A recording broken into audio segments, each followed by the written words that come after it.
Bonjour à toutes et à tous, c'est William Chauvin, comment allez-vous? Bienvenue dans cette nouvelle vidéo, initiation ALT. Nous sommes le mercredi 7 février 2018 et on va continuer tout simplement ce qu'on avait vu justement hier par rapport, tout simplement sur les unités de temps, l'analyse et la tendance. On avait vu justement que sur la tendance, il existait vraiment deux différents types de tendances, ou même voire trois. On a la tendance principale, la tendance secondaire et en gros la micro-tendance. Pourquoi?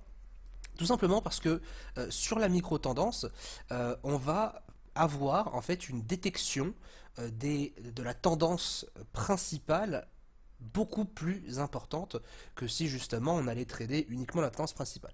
En quoi ça correspond? À quoi ça consiste? Je vais vous montrer tout cela maintenant. Vous avez par exemple ici une tendance principale baissière. Par exemple, nous sommes en journalier, nous sommes toujours sur le GBP cadre, donc la livre sterling contre le dollar canadien. Et ça, c'est vraiment la tendance principale. C'est la tendance clé, c'est celle qui va nous guider sur l'ensemble de nos trades. Ensuite, nous avons, à l'intérieur de cette tendance principale, vous avez tout simplement une tendance secondaire. C'est tout simplement des plus bas, des plus hauts, des plus bas, des plus hauts, etc., qui vont tout simplement faire bouger le marché. Vous en doutez bien, le marché ne va pas directement partir en une seule bougie, un seul chandelier par le bas. Le marché va constamment évoluer en biais comme celui-ci, plus haut, plus bas, plus haut, plus bas, etc., etc. C'est pareil pour la tendance haussière. Lorsque vous avez repéré ici une tendance principale haussière, ici, d'accord, vous ensuite vous allez repérer tout simplement, enfin en tout cas naturellement, on va voir qu'il y a une tendance secondaire, un plus haut, un plus bas, et ainsi de suite, et ainsi de suite, et ainsi de suite. Voilà en gros comment on peut déjà constater comment fonctionne le marché.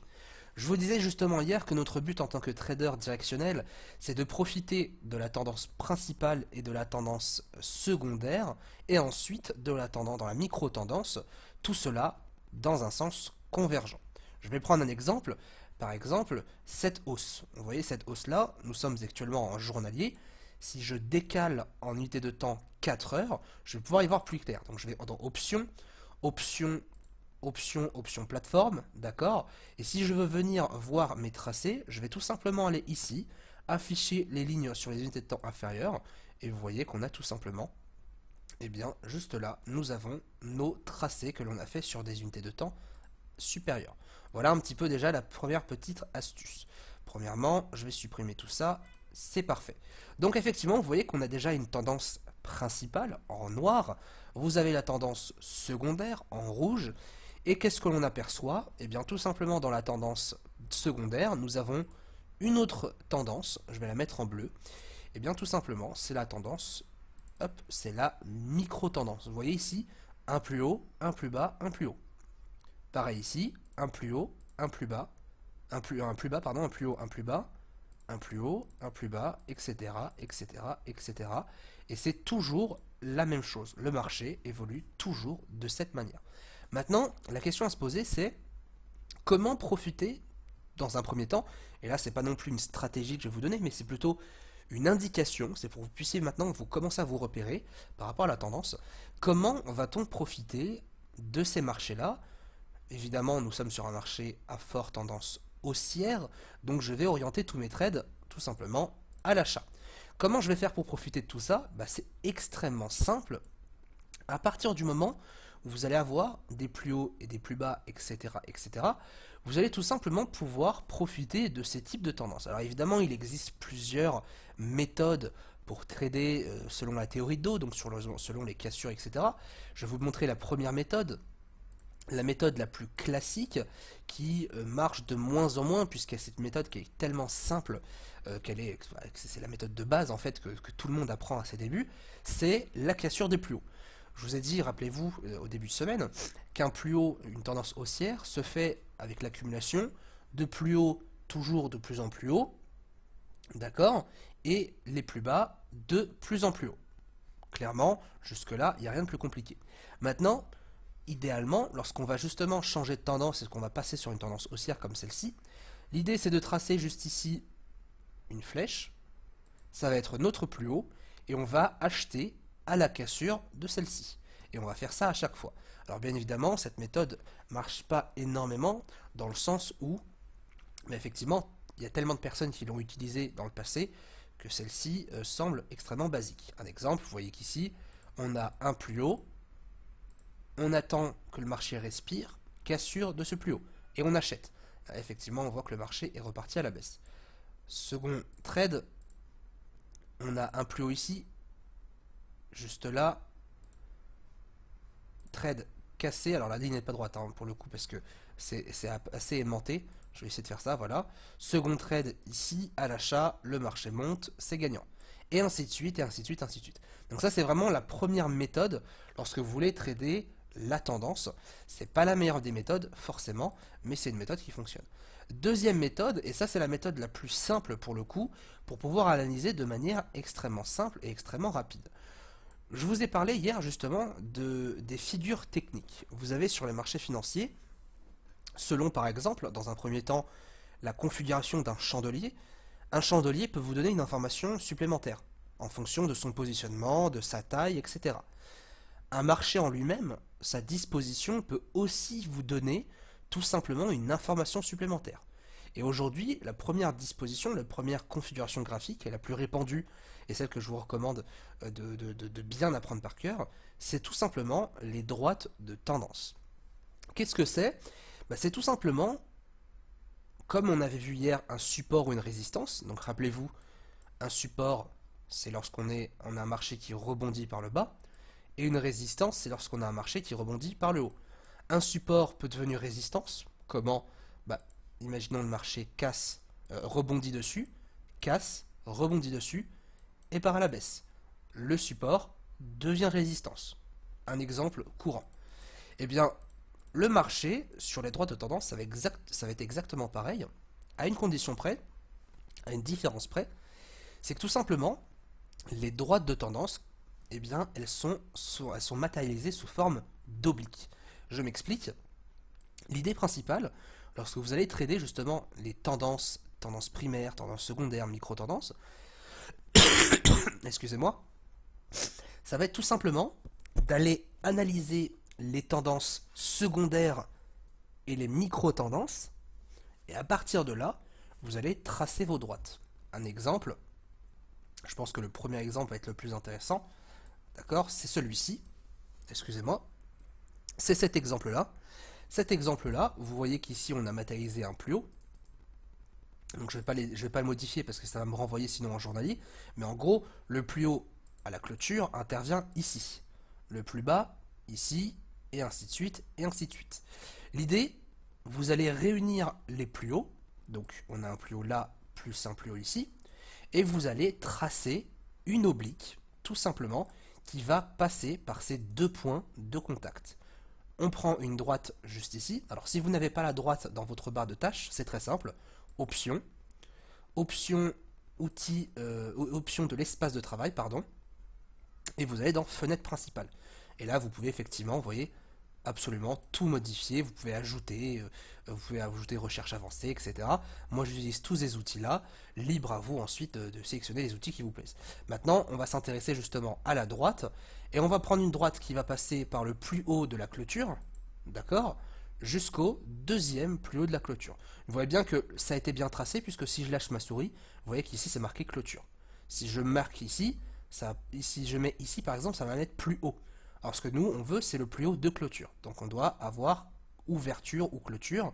Donc là en l'occurrence, c'est l'ouverture, puisque ça a été le marché qui a été le plus haut en clôture-ouverture. Et je trace tout simplement mon marché.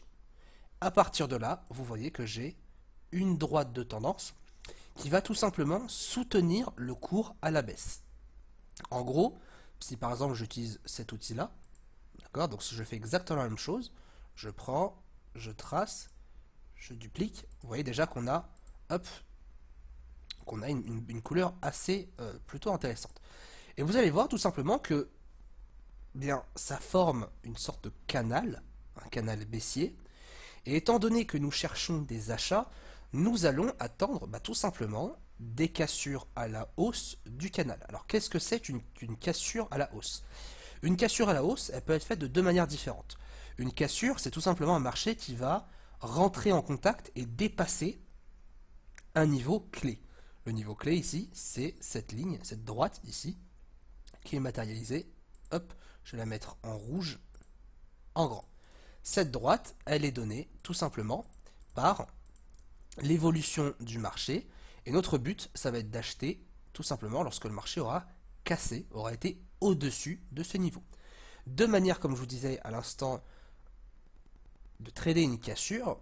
Première manière, la manière un peu plus agressive. La deuxième manière, un peu plus sécurisée.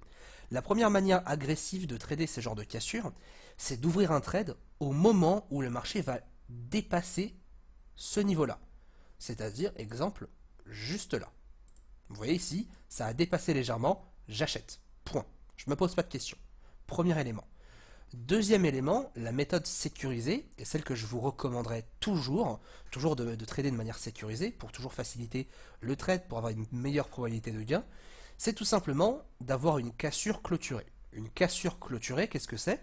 C'est tout simplement attendre qu'un chandelier, qu'une bougie dépasse le niveau et qu'elle clôture au-dessus ou en dessous, si on était sur une droite de tendance baissière, au-dessus de ce niveau. C'est-à-dire qu'à cet instant-là, on n'avait pas de trade. Pourquoi? Parce que le marché n'a pas clôturé au-dessus.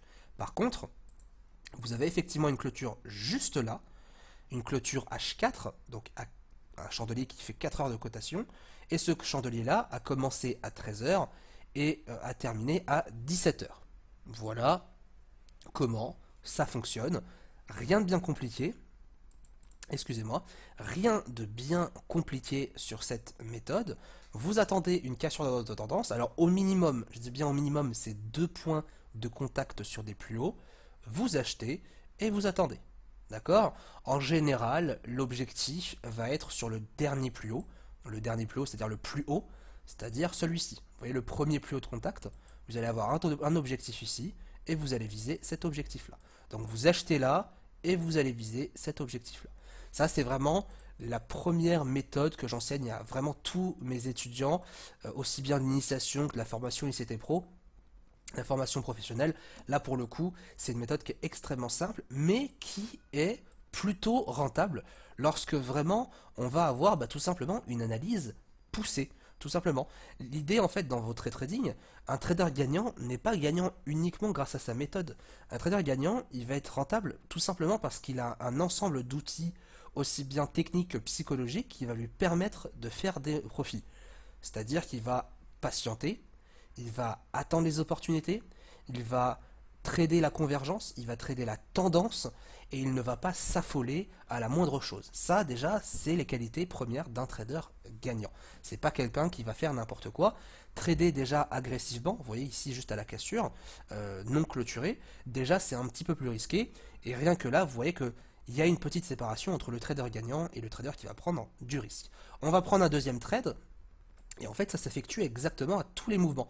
Là, je viens de les supprimer, mais vous rappelez-vous les mouvements secondaires que j'ai tracés. Ce mouvement-là, ce mouvement-là, ce mouvement-là, ce mouvement-là. On va pouvoir profiter aussi bien de ce repli-là, de cette correction, et de cette correction-là.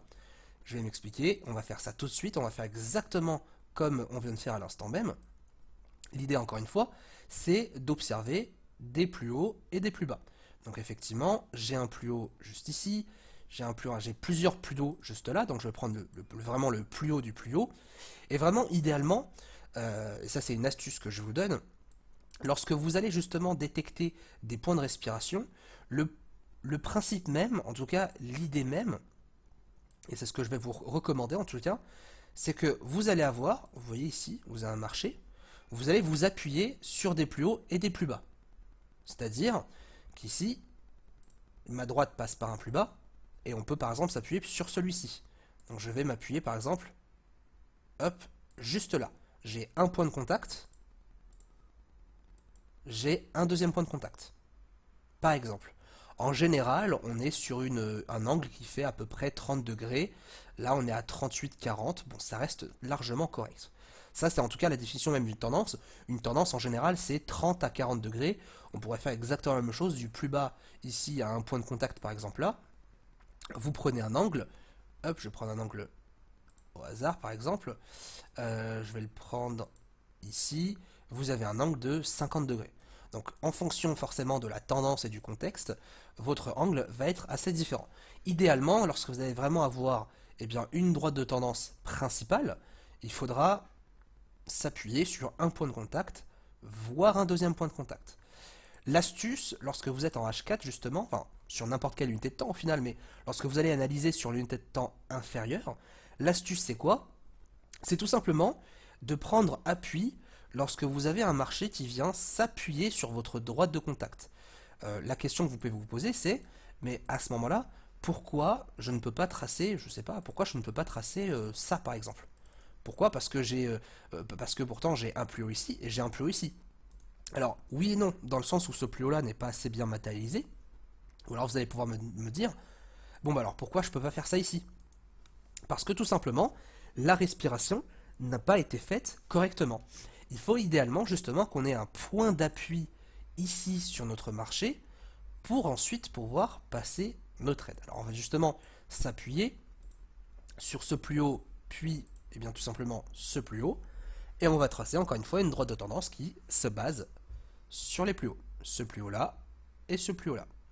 Rien de bien compliqué, je vais tout simplement acheter cassure clôturée, c'est-à-dire à la fin de la clôture de la bougie H4. Mon objectif il va être où? Il va être sur le plus haut de référence, c'est-à-dire sur le plus haut du plus haut, c'est-à-dire ici. Je prends mon achat et je vais vers mon objectif. Voilà un petit peu comment on fonctionne. Pareil ici, vous voyez que là déjà on a un bon point d'appui. Je prends mon plus haut, un plus haut ici qu'on peut très facilement remarquer, et un plus haut ici. Je prends ma ligne d'appui, plus haut, plus haut. Alors là, effectivement, l'angle est vraiment très serré. On pourrait effectivement prendre un trade, même si c'est pas forcément le trade le plus conseillé, mais bon, il reste gagnant. Pourquoi? Puisque cette clôture ici, clôturée, cassure clôturée, objectif juste là, là vous voyez que vous allez prendre une très grosse marge. Ou alors, effectivement, vous pouvez vous appuyer sur ce plus haut là, d'accord? Plus haut, cassure clôturée, en rouge objectif, l'objectif a été tapé juste là. Et à partir de là, vous pouvez prendre tout simplement 450 pips de gain, ce qui est vraiment immense, mais vraiment immense. Voilà un petit peu comment on fonctionne sur les marchés. Alors, bien évidemment, c'est pas une technique qui va être rentable à 100% du temps. Aucune technique n'existe, aucune technique n'est rentable à 100% du temps, mais ça va être une technique qui va pouvoir vous permettre de débuter sur les marchés financiers. Un point haut, et vous voyez que quand vous en avez plusieurs, vous pouvez les faire coïncider. Un point haut clôturé, un point haut clôturé. Et à partir de là, je peux tenter mon trade. J'ai un achat à faire ici, j'ai un achat à faire juste ici, et ce trade, effectivement, sera lui perdant. Voilà en gros comment on opère. Et si on dézoome, vous voyez qu'on aura profité au maximum d'un point bas, c'est-à-dire qu'on aura essayé d'acheter ici, ici et ici. Et dans l'ensemble, hein, même ici aussi, excusez-moi, même ici aussi. Et dans l'ensemble, vous voyez qu'on est quand même sur des points bas plutôt que de trader sur des points hauts. C'est vraiment un premier exemple pour vraiment vous introduire dans l'univers de l'analyse technique. C'est en tout cas comme ça qu'on devrait commencer à réfléchir. Je vous encourage à vous entraîner avec cette méthode si vous voyez des trades uniquement en démonstration. Bien évidemment, hein, l'idée c'est vraiment de vous entraîner dans un premier temps jusqu'à ce qu'on voie la vraie méthode ICT que je vais vous partager gratuitement. Mais là pour le coup, c'est important de bien comprendre ces cassures, etc. C'est très intéressant. Pourquoi? Parce que, donc là si je vais tout supprimer, c'est très intéressant parce que les clôtures, les cassures, les droites de tendance, etc. coïncident vraiment. C'est-à-dire que vous pouvez faire énormément de choses avec. Je vais vous prendre un exemple. Il y a beaucoup de rebonds grâce à ça. Exemple, ici je prends un point de contact, d'accord? Si je prends un deuxième point de contact ici, donc l'idée c'est vraiment d'avoir toujours une droite qui évolue. Là effectivement on avait une droite qui évolue, elle a été cassée puis on a rebondi dessus, donc on va pouvoir la mettre à jour. La mettre à jour c'est-à-dire juste ici, et vous voyez qu'ici on a cassé la droite de tendance, le marché est parti à la baisse. Qu'est-ce qui s'est passé? Si je reprends mes plus hauts et mes plus bas, hop, qu'est-ce qui s'est passé? Eh bien, arrivé à ce niveau-là, vous voyez ici, là, ce niveau ici, le marché a quasiment rebondi dessus. Et hop, on repart, et on enchaîne, et on enchaîne, et on enchaîne. C'est aussi bête que ça, c'est aussi simple que ça, mais c'est vraiment l'évolution des plus hauts et des plus bas. Et en fonction de ça, vous allez pouvoir avoir des trades, ou tout simplement des informations. Ici, le fait est de me dire que j'ai cassé ma droite de tendance par le bas, me donne l'information que je ne vais plus passer d'achat sur ce marché, je vais plus attendre un retour à la tendance baissière. C'est aussi bête que ça. Rappelez-vous de ce que je vous ai dit, vous avez un plus haut, un plus bas, un plus haut, un plus bas, d'accord? Lorsque le marché ne dépasse pas mon plus haut, donc là effectivement il l'a dépassé il y a quelques jours, mais on est vraiment dans le contexte où on est ici à l'instant T, d'accord? On est au moment où on est en train de casser l'ordre de tendance. Rappelez-vous de ce que je vous ai dit, le deuxième dernier plus bas, ou le deuxième dernier plus haut suivant la tendance, c'est-à-dire ce niveau-là. Tant que je suis entre ce niveau-là et ce niveau-là, eh bien concrètement, mon marché ne va pas avoir de tendance. Qu'est-ce qui s'est passé? Cassure, retournement, repli, le marché repart dans le sens de la tendance. Toujours, sécurité avant tout, et c'est de cette manière-là qu'on va pouvoir vraiment avoir des trades de qualité, et surtout, parce que c'est vrai que beaucoup de traders, à leur début, vont essayer toujours de chercher toujours un trade en plus, comment je pourrais avoir des trades en plus, etc. Mais on oublie très souvent un critère assez important, on ne recherche pas assez souvent comment je peux avoir moins de trades perdants. C'est aussi une question assez importante à se poser. Et là, c'est exactement la même chose. Les droites de tendance vous donnent des informations pour éviter de vous tromper.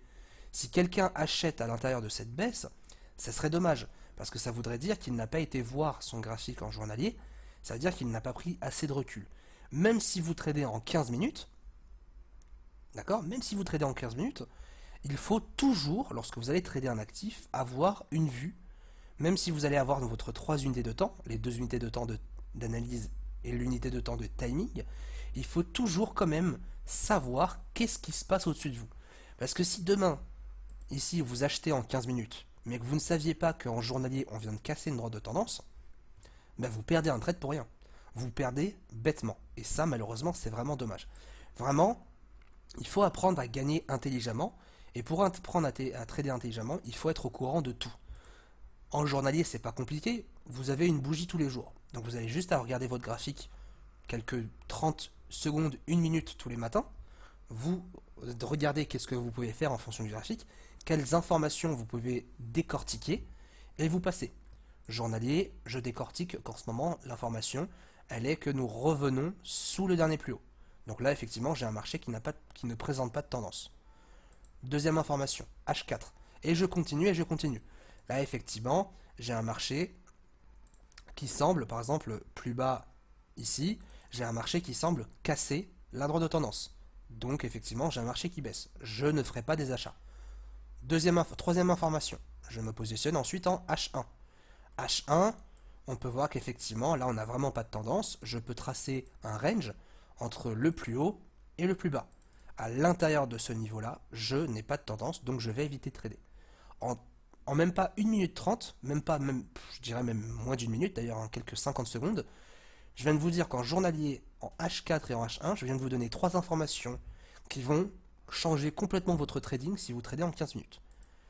À partir de là, je vais faire un bilan, je me pose les bonnes questions. Est-ce que je trade sur ce marché en ce moment même? Eh bien, si je trade sur du swing ou sur de l'intraday, ma réponse est non. Je rappelle que le swing, c'est sur du hebdo journalier H4. L'intraday, c'est sur du H1, 15 minutes, 5 minutes. Là, clairement, en 15 minutes, vous voyez que la tendance est complètement neutre. Donc, qu'est-ce que je vais faire? Je vais sélectionner un autre actif. Ça ne va pas m'importer. Je vais plutôt trader, je ne sais pas, de l'euro-dollar, de l'euro-GBP, de l'USDK, de l'USDN, etc., etc. L'idée, lorsqu'on n'a pas de tendance, c'est de s'éloigner de celle-ci et de privilégier le trading d'un autre actif. Le but d'un trader, vraiment, c'est de bien maîtriser ses marchés, de comprendre les informations que le marché va vous donner, parce qu'il faut, en fait, c'est un vrai travail de journaliste et de détective en même temps. Et à partir de là, vous allez composer votre plan, c'est-à-dire vous allez prendre une décision, est-ce que je trade, est-ce que je ne trade pas, qu'est-ce que je fais en fonction du contexte. Le contexte nous dit clairement qu'il y a un range, donc je ne vais pas trader, donc je passe à l'actif suivant. Voilà un petit peu pour cette vidéo. Dès demain, après-demain, on verra d'autres figures techniques qui seront un peu plus complexes, mais qui seront obligatoires à apprendre par cœur. Si vous avez des questions, n'hésitez pas, comme d'habitude, en bas dans les commentaires. Bonne journée à tous et à bientôt.